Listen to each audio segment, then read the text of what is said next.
Imagine taking an arrow and gouging one's eye out and placing it on a bleeding Shivalinga. The other eye starts to bleed, taking another arrow to gouge your second eye out. But then keeping your foot on the eye of the god to know where it will be, because once blind, you won't be able to see where to place the second eye. All absurd sounding, isn't it? And yet, this is Kannappa. This is the zenith of devotion. This is sacred.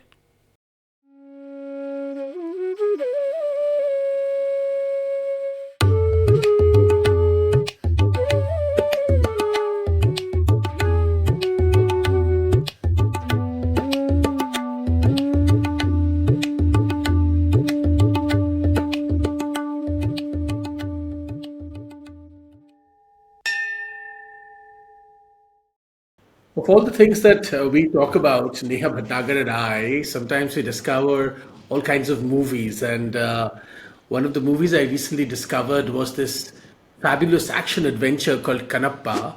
And then because Neha has all kinds of connections from southern India to western India to northern India, I told her that, does she know anything about Kannappa? And turned out Kannappa was not really about a movie, it was about this incredible, incredible story.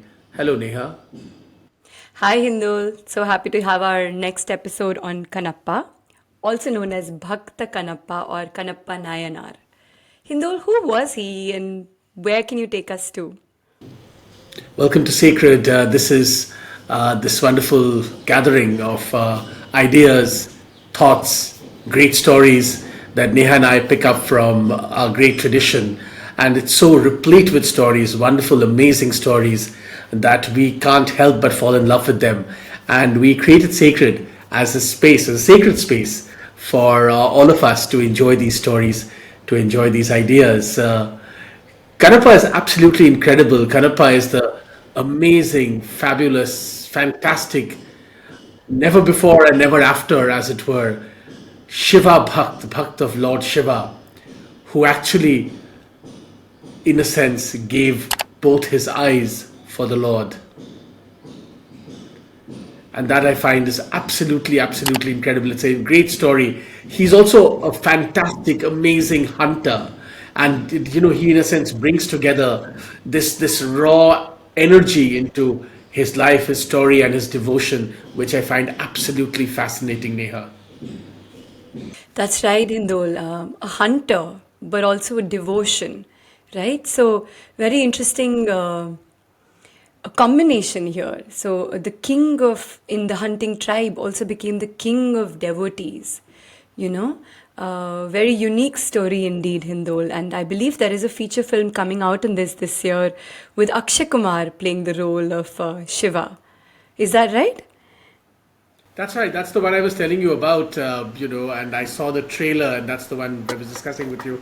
It really looks like this amazing action adventure, but at the heart of that action adventure, that great story, indeed, Akshay Kumar does play Lord Shiva. This is the second time he'll be playing Lord Shiva, by the way. He also played Lord Shiva in OMG 2, which is the sequel to OMG, which is, oh my God. In the first edition, of course, he played Lord Krishna and then, of course, played Shiva. And in the Kannappa movie also, he's playing Lord Shiva. Yes, and as you were saying, Kannappa, great devotee of Lord Shiva, and also connected, his story connected to this amazing, amazing temple, which Neha, you can tell us more about, Srikalahasteswara Temple in Andhra Pradesh. Amazing Shaivite character, Kannappa. That's right, Hindol.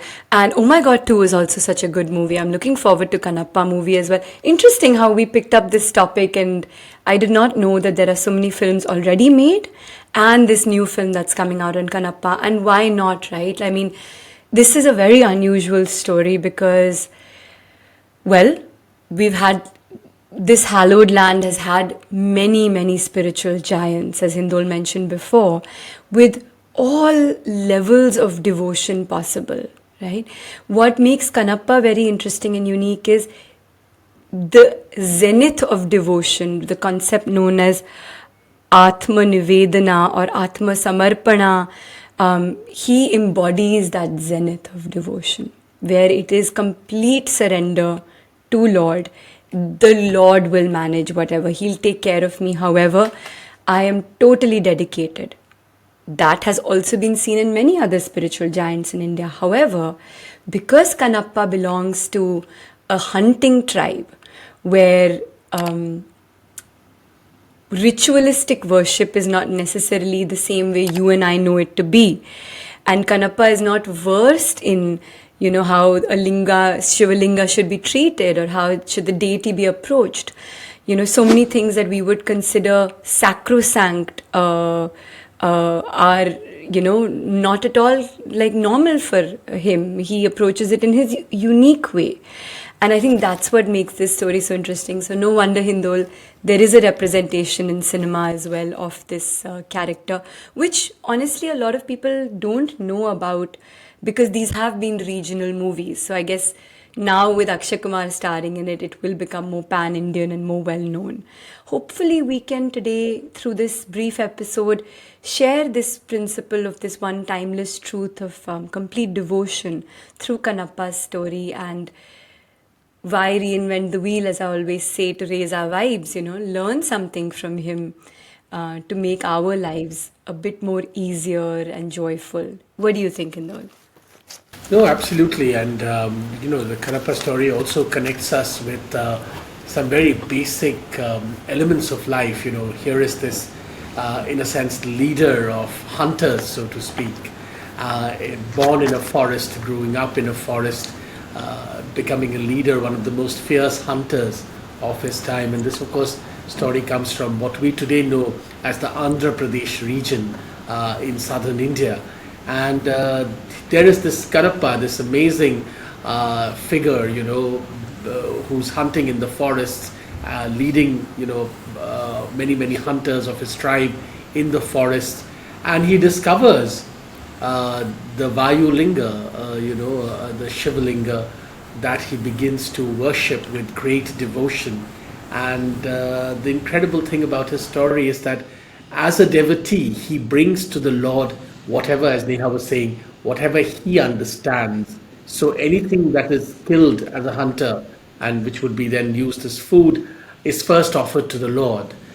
So everything, and anything that they gather or whatever practices they do as hunters is also in a sense offered to the Lord, including some texts say that, they would carry water in their mouths, and from their mouths he would offer it, from his mouth he would offer water to the Lord, and of course anything that had been killed as a hunter.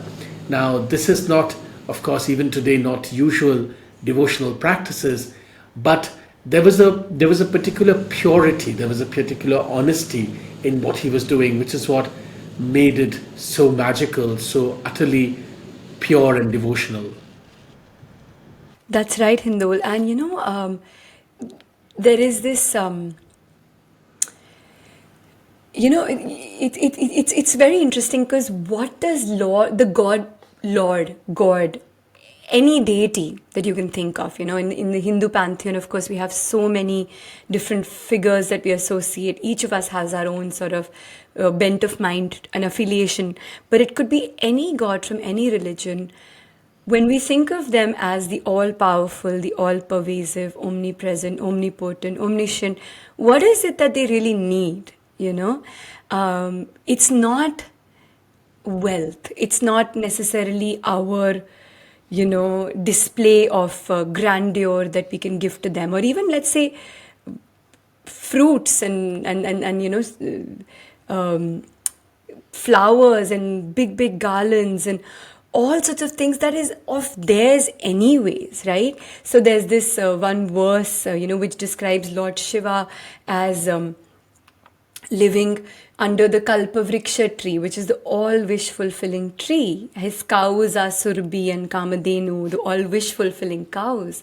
They can give you anything. Let's say if he still needs something, it says that he lives next to Kubera, the god of wealth. And so what would he really want from you And so a lot of our texts teach us that what God really wants is only devotion. That love, yeah, that sense of, that you are mine, I'm yours, and there is no difference. And let me take care of you, in whichever way we approach it. It could be a mother-child relationship, a sister-brother, a lover, a father. I mean, we have so many different ways to approach God. But just that thing of love, there's this, I don't know, Hindol, if you remember, when we used to read texts on Krishna and that story where when he's born in jail and Lord Vasudeva picks him up, he knew at that point that it was Lord Krishna, but he also knew that it's his son. And when he picks him up with that devotion, of that love of a father to his son, the shackles break free, the doors of the jail open, the river parts ways. And what that is symbolic of is just show that love to God, and, we'll be broken free from the shackles of like this material world that we're stuck in.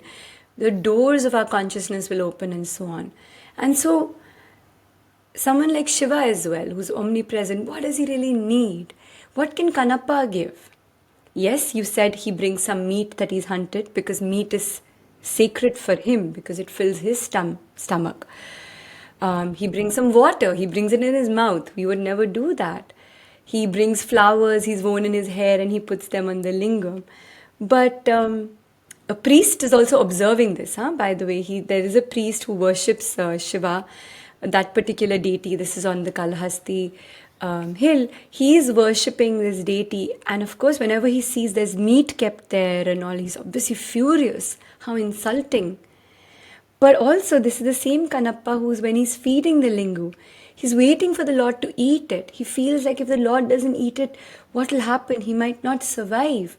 He talks to the Lord as if, it's his friend and he's someone so dear to him. And he has this conversation, almost so innocently, sits there till the Lord eats the food, is always so worried that something might happen, if he doesn't take care, or the Lord might become thin, etc.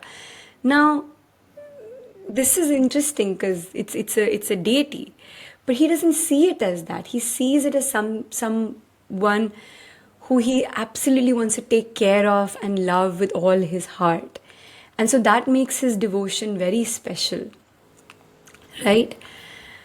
And I think that's what teaches us, right, Hindol, that this is like an ultimate kind of way of surrendering, even if we don't know what the rituals, so to speak, are, or the right way to worship is. And when we are talking about, bhakti, there are, of course, and we will talk about this in a separate episode, there are various forms of bhakti. You were talking about Krishna. Now, Krishna's mother used to scold Bal Krishna, right? The baby Krishna. And Bal Gopal, as we call it, called the Lord when he was a child. And that scolding also had a huge element of bhakti, because you would think, but this is the Lord of all of the universe, how is this mortal woman scolding him? But the Lord has taken the form of a child, and to experience that motherly love, including motherly scolding. And therefore there are many forms of bhakti. There's the bhakti of Mother Yashoda, there is the bhakti of Mirabai, there is the bhakti of various other people, and each bhakti has its own nuance. There's a bhakti even in the Leela with Radharani. So, in each of our traditions, there is different kinds of bhakti, and the bhakti of Kannappa for Lord Shiva is its own unique kind of bhakti. That's right. And I heard this one spiritual master say that आप जब प्यार से दोगे तो हम भिक्षुक हैं, और आप जब अहंकार से दोगे तो हम बादशाह हैं. And what he was trying to say is, you give it with love. I'm a beggar for that. I want your love. But if you give me the same offering with pride and arrogance, then I am king. I don't need anything. I might be a wandering mendicant on the road, but I don't need anything. Give it with love. So I think this actually also just goes back to the very simple fact, Hindol, of if we just look at psychology or biology, what really makes a child thrive, a baby thrive, is love, right? You can give it food, but if you don't give it love, it will suffer, and how, for life to come. We know the whole attachment theory in Western psychology. We know the whole concept of the oxytocin and the bonding between a child and its loved ones. And if it doesn't receive that, it can really lead to grave consequences. And that is for us humans. But interesting that is also the same thing for God. Now, of course, God will not suffer, or God will not, go through the consequences the way we would. However, this is the interesting thing here. If we're looking at these philosophies from a concept of ultimately I am a part of God, like quite literally a part of God, and in so many of our philosophies, I am God, So, of course, it would make perfect sense that love is the thing that I would need to have and also share for myself to truly thrive. And so that, in a way, for me at least, clarifies that yes, bhava, or that expression, is all that God needs from me. Of course, if I use, let's say, a fruit or a lamp or a ritualistic process, a homa, or lighting an agarbatti or an incense stick to God, that also has its way and it has its purpose. In our cultures, it says that you enter the process of connection through these, symbolic gestures. It purifies it's bhuta shuddhi. It purifies your, exterior body. It purifies your chitta shuddhi, your mind, and then you can connect with God. Because otherwise it's hard to connect. In Kannappa's case, with that level of bhakti, symbolic rituals are not necessarily needed as well. So whether he's worshipping with meat or putting water as abhishekam from his mouth, pouring it on the lingu, doesn't really matter. It's not sacrilegious because that level of devotion has reached a whole different level. But for the rest of us, these things are helpful means to connect with God. So it's not to say, because God is omnipresent, omnipotent, I don't need to offer a fruit because it's all His. Yes, it's true, it's all His. And no amount of fruit we offer will, He'll want any more. But yes, it makes our mind a bit more humble, sacred, to be able to make that connection. What do you think? No, and of course, Kannappa's story is incredible, and it also shows how all these, wonderful devotional stories connect through the length and breadth of India. Kannappa's story, of course, goes on to a point where one day he sees that the Lord, the lingam, one of the eyes of the Lord is bleeding, and he immediately plucks out his own eye and puts it on the lingam, on the Lord, to block the bleeding. And without a moment's hesitation, he essentially cuts out his own eye and puts it on the Lord to stop the bleeding. And then what happens is even more incredible. The other eye of the Lord begins to bleed, and then Kannappa immediately moves his knife to his other eye to cut out his eye and put it again to stop the bleeding in the second eye of the Lord. And in order to know, because when he cuts out his other eyes, he will be blind. In order to know where exactly to place it, he basically raises a foot and places it at the point of the other eye of the Lord, so that he knows exactly where to place, when he cuts out his eye, where to place it. And in many iconography of Kannappa, you will see him with one leg raised towards the eye of the Lord. And when he goes to cut out his eye, it is said that the Lord appears, and Shiva, Lord Shiva in his infinite grace, extremely delighted by the devotion of Kannappa, accepts his devotion and stops him from cutting out his other eye and restores his eye, the eye that he had cut out earlier. And in a sense, Kannappa's devotion becomes canonical in the entire devotional stories and iconography of Bharat, and till today, hundreds and thousands of years later, even today, Kannappa is remembered as one of the greatest bhakts of Lord Shiva. It reminded me when I read the Kannappa story of this great story, which is told about Prabhu Shri Ram before going into battle with Ravana, goes to worship the goddess, and he is to offer 108 lotuses as an offering to the goddess, but he can only find 107. He cannot, try as he might, he cannot find the other last lotus.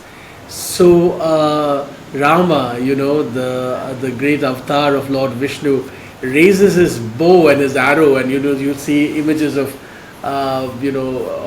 Lord Rama with his bow and his arrow pointing towards his eye, to take out his lotus eye, the lotus eye of the Lord, and place it as the 108th lotus. And the moment he does that, the goddess appears and is very pleased with the devotion of Rama, and says, you will Vijay Bhava, so to speak, you will be victorious. And I just find, look at how all these amazing stories trying to teach us about the devotion, like you said, what does the Lord want from us, and the purity of devotion that is being taught across tradition, the Vaishnavite tradition, through the story of Ramayana and Prabhu Shri Ram, in the Shaivites tradition, through Kannappa, in this great story of Kannappa the hunter, teaching us the beauty of true devotion. That's right, Hindol, and that's how his name was kept, Kannappa Nayanar, at that moment. Otherwise he was known as Thinna. And Lord Shiva merged, in the sense he merged with the Lord, in that very instant. And it makes me wonder, Hindol, I think I often wonder, how is it that a person can be so devotional that they can just take an arrow and pierce their eyes and give it to a Lord, and in a way an inanimate Lord, so to speak, because it's the lingo, which is bleeding, so it's not even like it's a human form there. So we learn that we don't have to berate ourselves that in this very lifetime I'm not able to get that level of devotion. Of course, that's the goal. And why is that the goal? Because it just makes life so much easier if there's a little bit of devotion, if not a lot, coming along in our daily life. Knowing that it's okay to lessen the load, We don't have to carry when we enter a train, we don't have to carry the luggage on our head. Like we've entered the train, we can keep the luggage down, and go on in this journey. So same way with this bhakti, little or a lot, it can help us keep our load down and then go on in this journey of life. But for people like Kannappa who've reached that level of bhakti, surely I feel like it has to be some lifetimes of work done. The samskaras, the seeds have been planted lifetime to lifetime for it to blossom so quickly. And I kind of pacify myself by thinking, do you think that's a possibility? Because I did come across some texts which said that he was Arjuna, and in his previous life, and there was a little bit of arrogance that was still there left, and so Lord Shiva had given him another birth, and so that he could completely finish that karmic pattern and overcome his arrogance and merge with the divine. So doesn't mean that like I was saying, we have to get it in this lifetime itself, but we have to know that none of it goes waste. It all adds into, let's say, a bank of our good deeds of devotion, a bank of this like bhakti to the Lord, and it accumulates across lifetimes. That's right, and of course Kannappa's great story is told in across traditions, in the Basava Puranam, the Basava Puranam and the Periya Puranam, in the Telugu tradition, in the Tamil tradition. As you said, immediately he becomes a Nayanar, or the ultimate devotee, in a sense, of Lord Shiva, merging, as you said, with the Lord in that instance. And he's worshipped even today in Srikalahasteeswara, the great temple And also, in the Vijayanagara kingdom, there were reliefs, in a sense, depicting this great devotion of Kannappa, the hunter who became the ultimate devotee of Lord Shiva. And if you ever go to Srikalahasti, you will see that, in a sense, the story of Kannappa as this great devotee of Lord Shiva is so embedded in that culture, and is such a powerful story. One of the problems is that in different parts of India, different people know only their local stories of devotion. But I think, it's very important that, for instance, the South knows about Mirabai and the North knows about Kannappa, for instance. And of course, there are countless other stories like this. Yes, and therefore, Kannappa's story has been told and valorized again and again, as the years have gone by. And now, of course, as we were saying, there's a great film that's coming up. Hopefully, it will do justice to this great tradition and great story. But the more you read these stories, the more you learn that India truly has such devotion enmeshed, and the very soil of India, as it were, is fertilized by this devotion. That's right, Hindol. And there was when you said, we don't know regionally the importance of so many places of worship or so many of these spiritual giants, there was this story of a very great poet who was very arrogant. I think the name was Nakirodu. And he was very arrogant, and people would come and really praise him, but also be scared of him. And Lord Shiva one day came himself to teach him a lesson, and he wrote a poem on Parvati's hair. Of course, Lord Shiva would know about Parvati's hair, but Nakirodu said, no, it's not correct. And then, Lord Shiva decided to show him his third eye.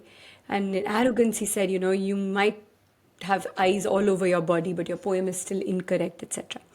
So the Lord, when we get over arrogant and we forget who we really are, shows us a lesson. And so he gave him leprosy, and he really was suffering. He said, God, please, I'll change, but just convert, get me back to being normal again. And he said, you need to come to Kailasha like this and take my darshan, only then will you be absolved of this sin. And with all that suffering, he starts to make that pilgrimage and is really suffering around the way. Leprosy is not easy to deal with. And at that point, some saint comes to him and says that, just close your eyes. Your suffering will go, you'll see a river when you open it, and there will be Kailasha. And he opens his eyes. And actually, that is, when he opens his eyes, is where Srikalahasti Temple was. So what I'm trying to say here is that Srikalahasti is the Kailasha of the south. And just by, getting the Lord's darshan there, he was absolved of his sin. And so we go to Kailasha, but we have such a sacred site even in the south, which a lot of people can access with lesser difficulty if they're in that region, etc., and they can't make the trip.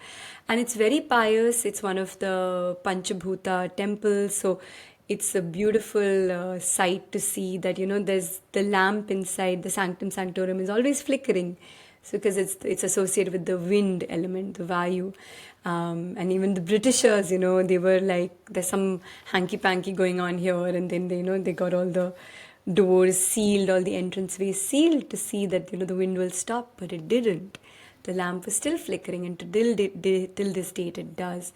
And that temple has Kannappa's the statue on the hill. So some people say, because his devotion is so strong that, he's placed by the Lord himself and his wife Parvati on the hill, higher than them, because a devotee who's truly a devotee with that much bhakti is given so much importance in our culture. And there's a very interesting Nandi as well. It's called the Sharanagati Nandi. Unlike other Nandis, if you've seen, they're seated, looking at the Lord. Here, this Nandi is, like fully sort of bent towards the Lord in surrender.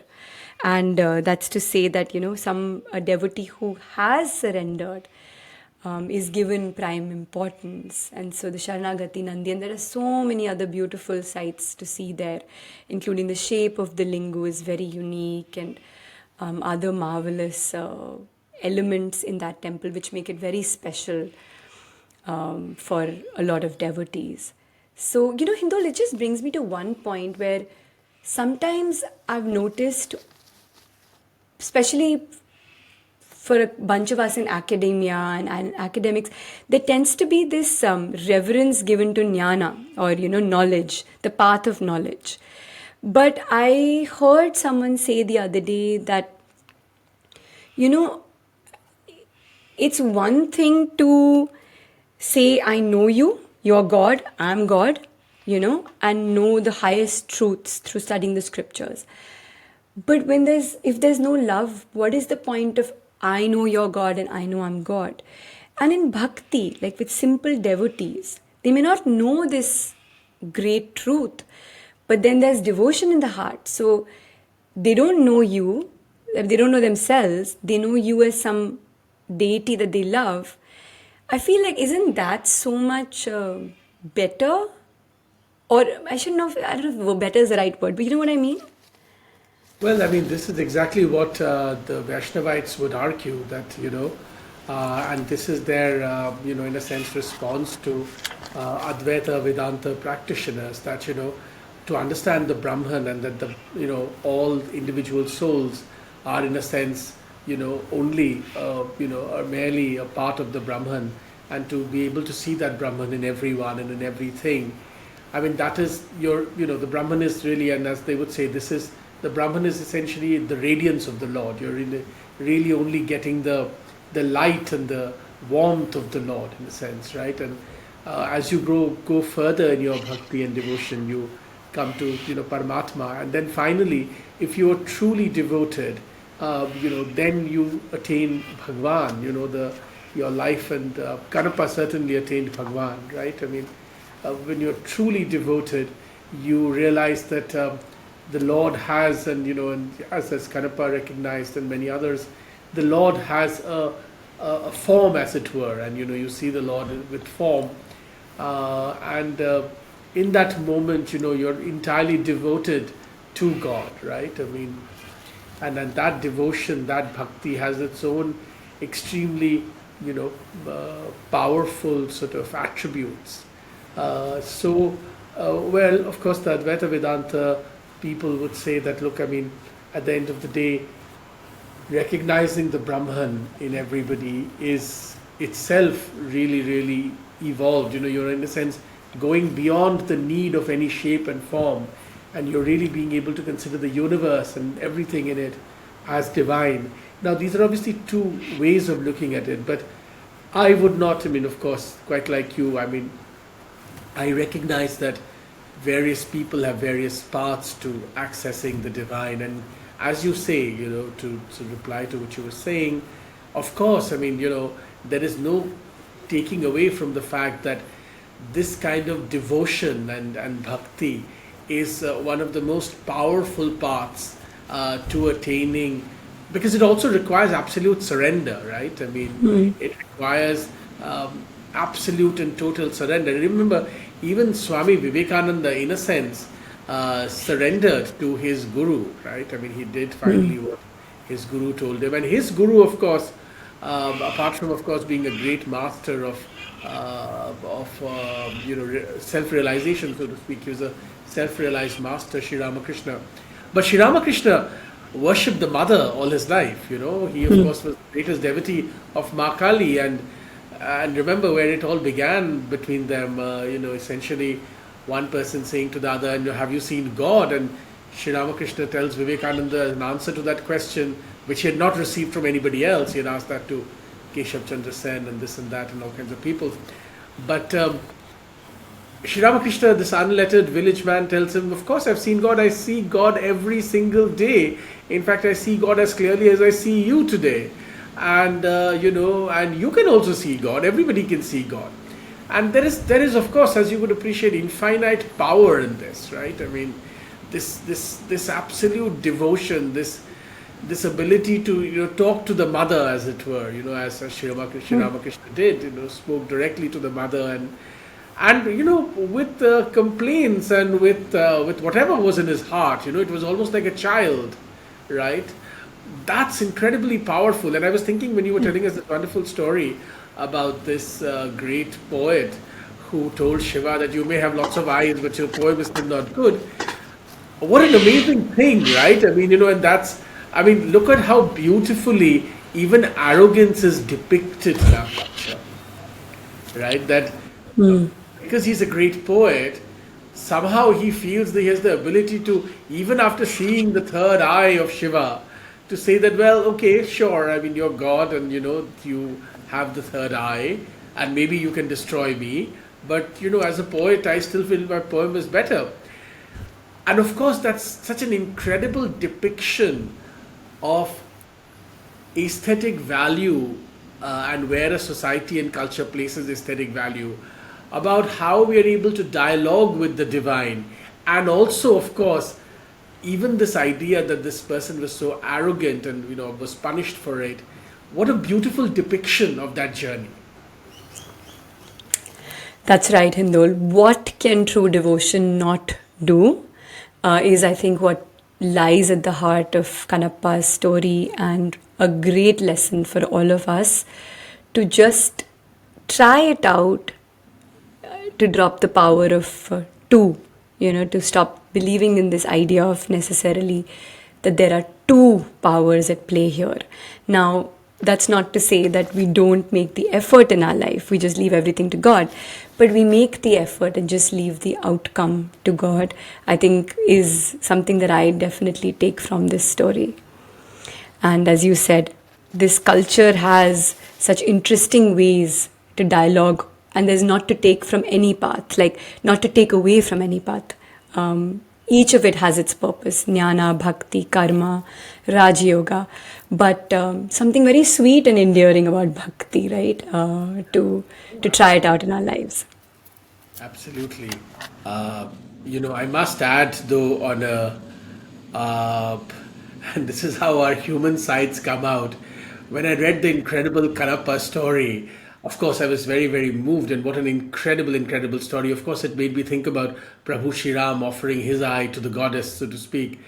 But it's also made me think at a very human level that it's only great that Kannappa was, from the forest of what we today know as Andhra Pradesh, and was so fit and agile, because I don't think any Bengali would have been able to lift their legs so high, I mean, even if they felt the devotion, I'm not sure Bengali have the ability to deliver that. Maybe they would just collapse before the Lord and just worship. I think the Sharnagati Nandi is more possible for Bengalis. I was just going to say that. But then I thought I should not say that because I'm not Bengali, and you can say that because you're Bengali. I've seen from you after 15 years. That's good. That's the benefit of the sacred. No, I just want to leave you with and our viewers with this question. If you had only two rasgullas and there was no prospect of any more rasgullas coming your way, and the god was hungry, would you offer one? No, I would offer two. Because the Lord would have whispered in my ear that I really shouldn't touch them, I would offer both unhesitatingly to the Lord, because the Lord would have given me guidance that do not touch this. This is there you go. We have it. Our King of Kings, Bhakt Hindol, right here.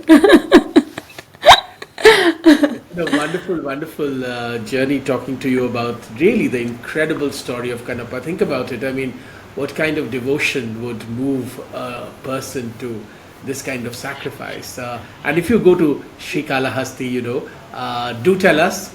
Tell us what you felt there. Tell us what you saw. We would love to know. Nehha and I go to many temples ourselves in different parts of the world.